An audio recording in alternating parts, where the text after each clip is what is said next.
He's dominated the news industry in Australia, the UK and the US for decades. But now, Rupert Murdoch is retiring from his role as the head of News Corp and Fox. He's making his way for his son Lachlan, marking the start of a new era for the global media empire. The ABC's national political lead, David Spears, has more. He's Australia's most influential export. I'm Rupert Murdoch, the billionaire tyrant. From one Adelaide newspaper to a global empire, Rupert Murdoch has loomed large in the political and cultural landscape across 3 continents over 7 decades. At 92, he's stepping down, telling staff our companies are in robust health, as am I. He'll move into a new role, Chairman Emeritus, and continue to provide editorial input. But the leadership reins now formally pass to his son, Lachlan. On anybody's retirement, the appropriate thing is to wish them well in their retirement. Rupert, I suspect, is telling his friends that he wanted to go when he'd seen everything. He's obviously still in good health. He's got a new girlfriend. Well wishes from those in and aspiring to return to government. A much darker assessment of his legacy from others. The media empire, headed by Rupert Murdoch, has been a cancer on democracy. He has done enormous damage to the democratic world and in particular to the United States. For years, Prime Ministers courted Rupert Murdoch, often making a pilgrimage to his base in New York. Those aspiring to political success wanted News Corp on side, or at least not on the attack. Would Mr Rudd make a good Prime Minister, do you think? Oh, I'm sure.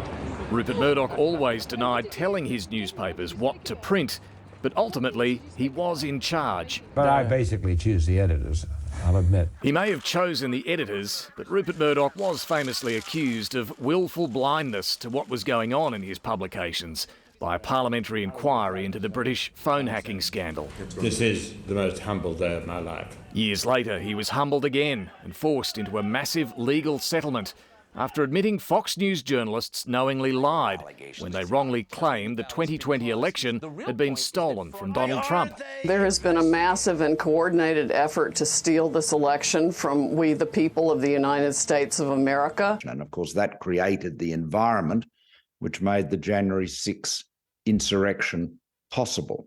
Since leaving office, Malcolm Turnbull has been a fierce critic of News Corp, but he doubts there'll be much change at all as the leadership transitions from father to son. Lachlan Murdoch emerged as the clear successor years ago. Most believe he shares his father's political worldview and don't expect a shift in direction. But the 52-year-old will now be calling the shots, wielding enormous influence and carrying responsibility for a media empire both loved and loathed. David Spears, ABC News, Canberra. As News Corporation ballooned from one newspaper in Adelaide to a global media empire, Rupert Murdoch and his family were never far from the headlines in the tabloid outlets he inspired. The company his son Lachlan is taking over will look very different, and it's not clear how involved his father will remain. This is where it all began for Rupert Murdoch after his father's death in 1952. Sir Keith Murdoch's own succession plan put the 21-year-old Rupert in charge of Adelaide's The News. When I was very young, I think I was fairly much of a rebel, and I had very idealistic about everything. From there, he started buying suburban and provincial papers and is credited with inventing the modern tabloid with more sports, scandal and racy headlines. And I'm rather sick of snobs who tell us that they're bad papers, snobs who only read papers that no one else wants. But it was his entry into the UK and US media markets that made him one of the world's most powerful men. That man inspires awe. Really does. Do you think it's intimidation? Are people intimidated by him because he's such a powerful media magnet? Yep. The TV series Succession was a thinly veiled take on the Murdoch dynasty and which one of his children would take control of the global business.